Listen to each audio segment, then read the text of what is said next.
gente, bom dia, tudo bem com vocês? Hoje eu estou um pouquinho mais feliz. Olha onde eu estou hoje. Reconhecem essa sala? Estou aqui na nossa sala.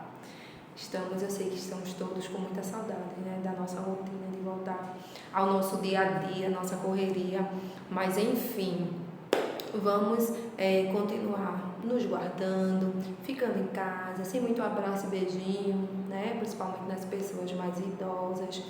E se Deus quiser, isso passa logo e a gente volta, tá certo? Vamos para mais uma aula. Hoje vamos para a nossa aula de ciências. Hoje é que data? Quem sabe me dizer? Muito bem, 21 de maio de 2020. E aí vamos seguir, continuar com a nossa semana de aula. Vamos lá? Peguem o livro de ciências, que a nossa aula já vai começar. Estou esperando vocês.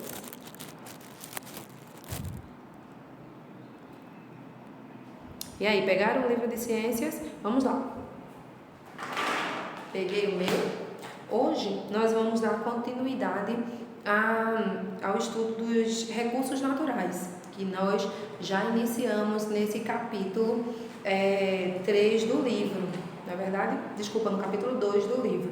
E aí, nós vamos relembrar o que já vimos. Nós estudamos sobre recursos naturais, vimos que recursos naturais é tudo aquilo que o meio ambiente nos oferece. E aí, os recursos naturais podem ser renováveis e não renováveis, lembram disso? Muito bem. Nós vimos que os recursos renováveis são aqueles que encontramos com facilidade na natureza, com abundância, como o ar, a água, lembram? E aí nós vimos que os recursos não renováveis são aqueles que levam milhares, milhões de anos para se formar novamente, como o solo, os minerais. Lembram disso? Exatamente.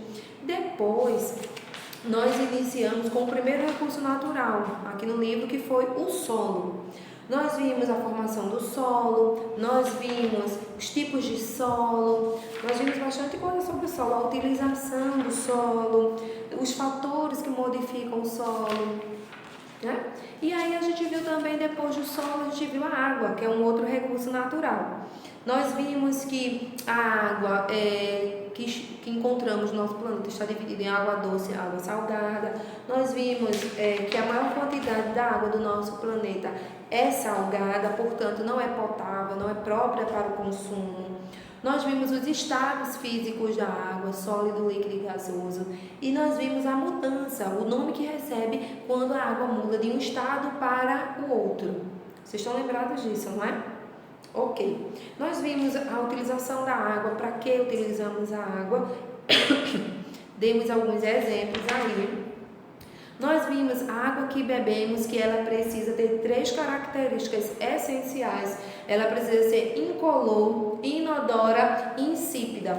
Incolor quer dizer não pode ter cor, ela é transparente. É água própria para o consumo, né? Nós vimos que ela precisa ser inodora, ou seja, sem cheiro. E nós vimos que ela precisa ser insípida, ou seja, sem gosto. Muito bem. E aí a gente viu também, finalizou esse recurso natural da água, vendo que a água faz parte de todos os seres vivos. Cada ser vivo tem em si uma certa quantidade de água, né, no seu corpo. Nós vimos isso. Bom, finalizamos e vamos ver hoje o outro recurso natural, que é o ar. Vamos lá? Seguindo. Página 51 do livro afirma que o ar, aí eu coloquei aí no slide, deixa eu só diminuir um pouquinho, puxar aqui.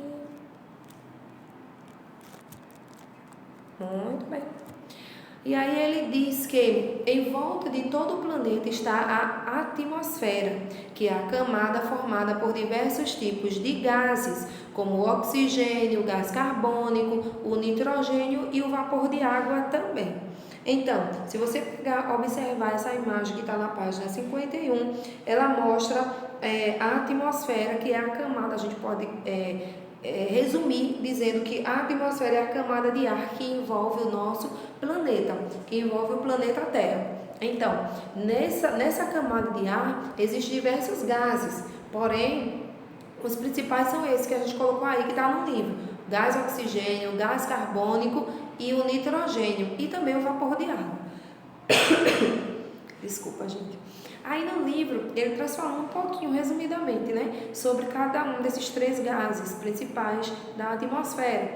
Diz que o gás oxigênio é utilizado na respiração dos seres vivos. Vamos ver isso, a gente já estudou, inclusive, né? O gás oxigênio é utilizado na respiração dos seres vivos.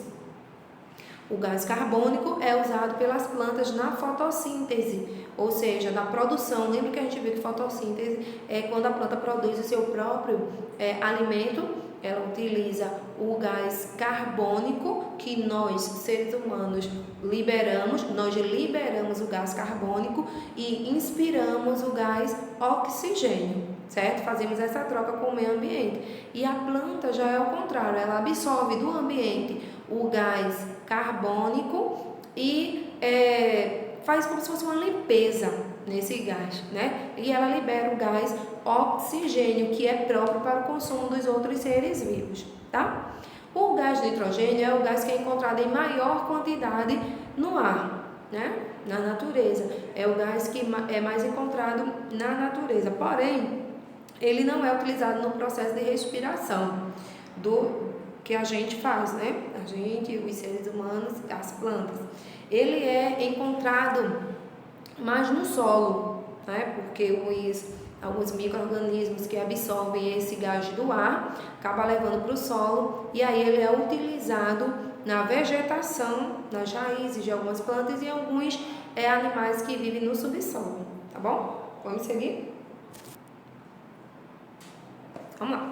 Página, aí vocês leiam direitinho aí, tá certo? A página 51, tem o Saiba Mais, tá falando sobre o ar e a nossa saúde. Completem a leitura, tá? Tem que ler tudo. Na página 52 está falando o ar em movimento.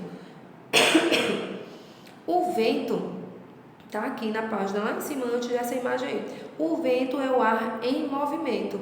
Ele nos faz perceber que o ar existe. Ele quem? O vento.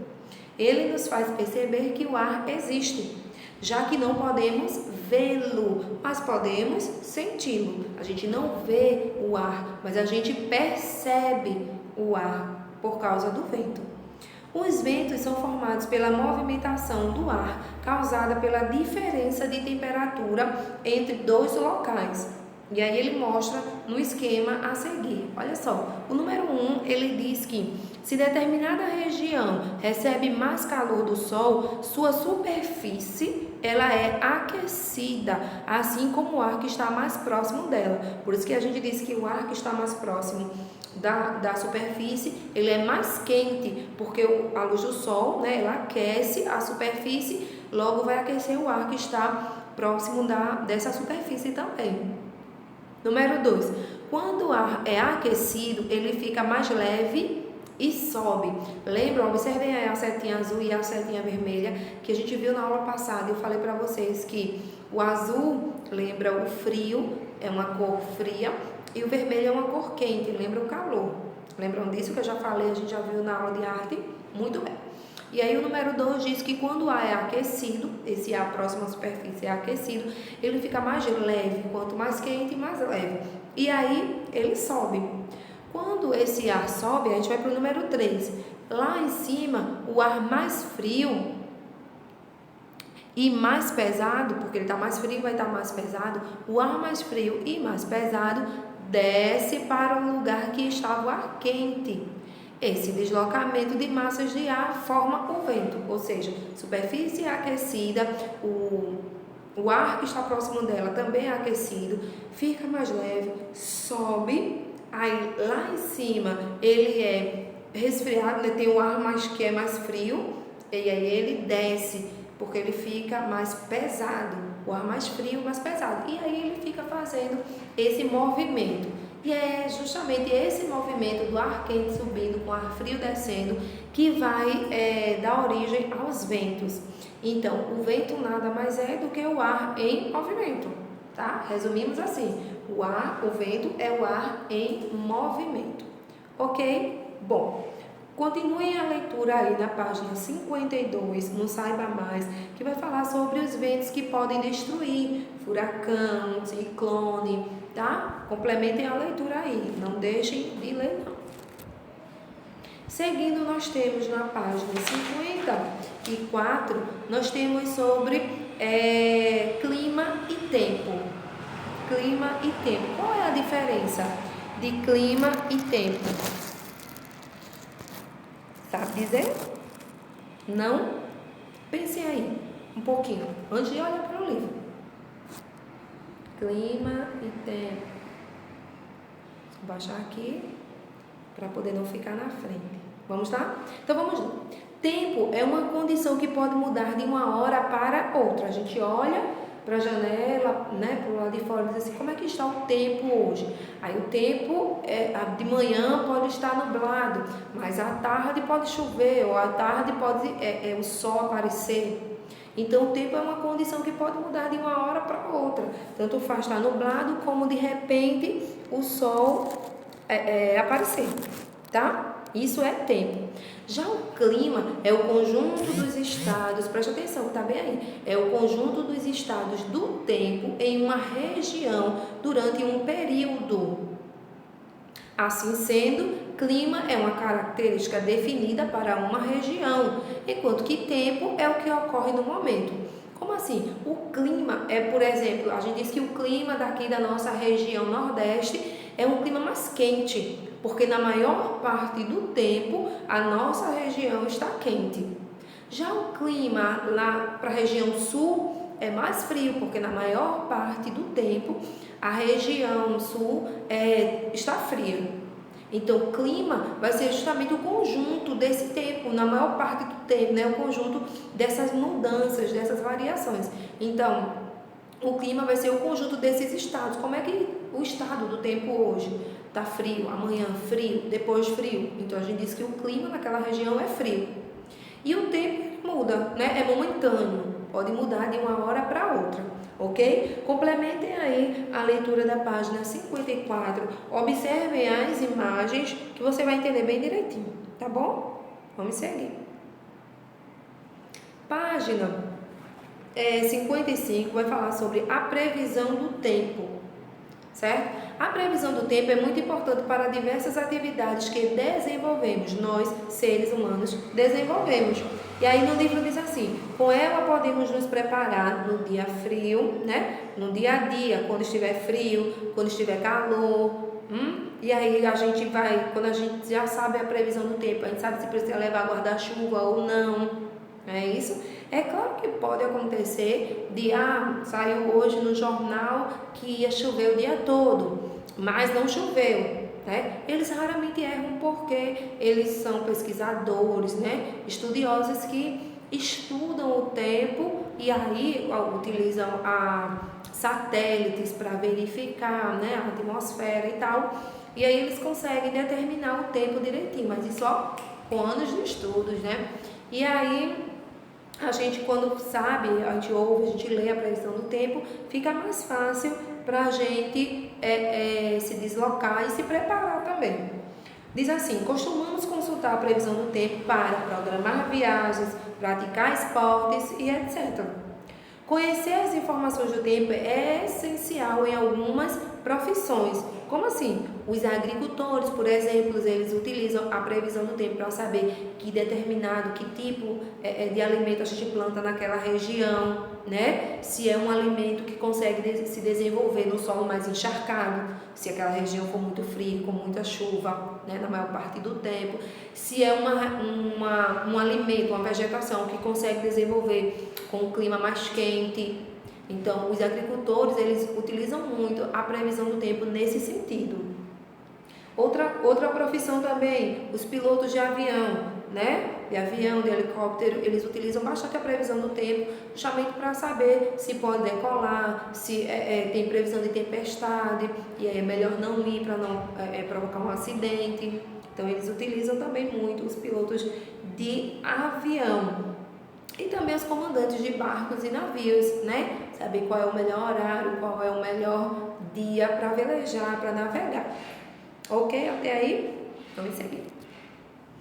E aí, seguindo, nós temos alguns instrumentos que são utilizados para fazer a previsão do tempo. O livro, ainda na página 55, trouxe 3 instrumentos.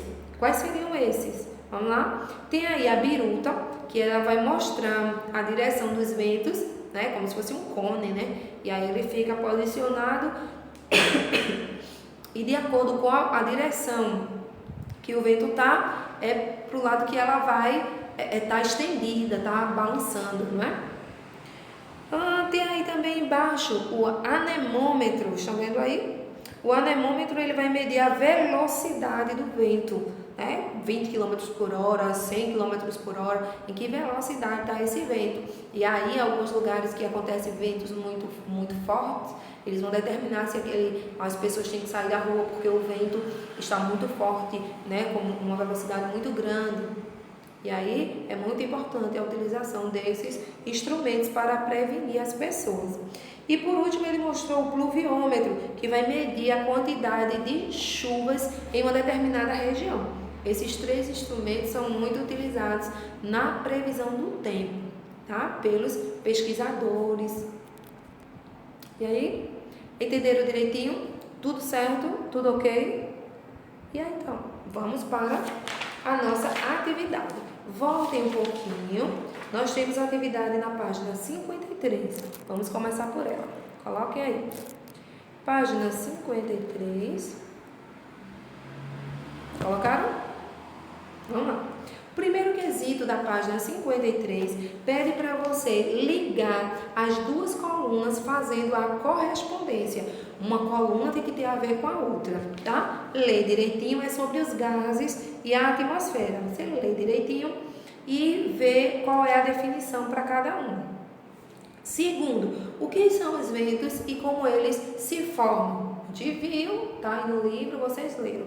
Se não lembra, lê novamente, tá bom? E aí são 2 respostas. O que são os ventos e como eles se formam. A questão do deslocamento, do ar quente, do ar frio. Muito bem. O terceiro quesito é pessoal. Tá pedindo para você fazer um desenho esquematizando como se formam os ventos. Tipo aquele desenho que a gente viu sobre o ar quente e o ar frio. Esse deslocamento. Identifique o ar quente com setas vermelhas e o ar frio com setas azuis, tipo aquele que a gente viu, tá? Agora você passa aí, página 56, tem um experimento. Gente, lembrando, é muito importante que vocês não esqueçam de fazer os experimentos. Estão fazendo? Fizeram os experimentos? É muito importante, gente, que vocês não deixem de fazer. Por quê? O experimento vai servir para você verificar na prática aquilo que a gente está falando, o que vocês estão estudando, tá certo? Não deixem de fazer, não. Página 56 tem outro experimento, que é para vocês verem a questão do gás, da liberação do gás. E aí vai encher um balão de festa de um jeito diferente. Tá bem simples de fazer, o material também, tá? Aí vocês organizam o material, leem o passo a passo e respondem no caderno. Não esquece de fazer o cabeçalho, colocar livro de ciências, experimento da página tal, página 56, coloca lá, tá? Para não misturar tudo, depois ficar perdido na hora da correção, tá certo? Bom, e aí vira para a página 57, que é onde a gente encerra a atividade hoje.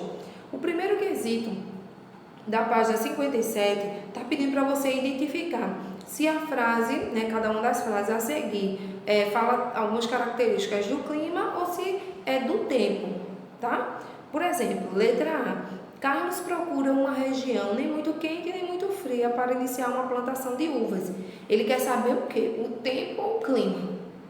É isso que ele quer que você diga. Em cada uma dessas letras, A, B, C e D. Se essas características estão falando do tempo, aí você bota lá tempo. Se está falando de clima, você bota clima. Só isso.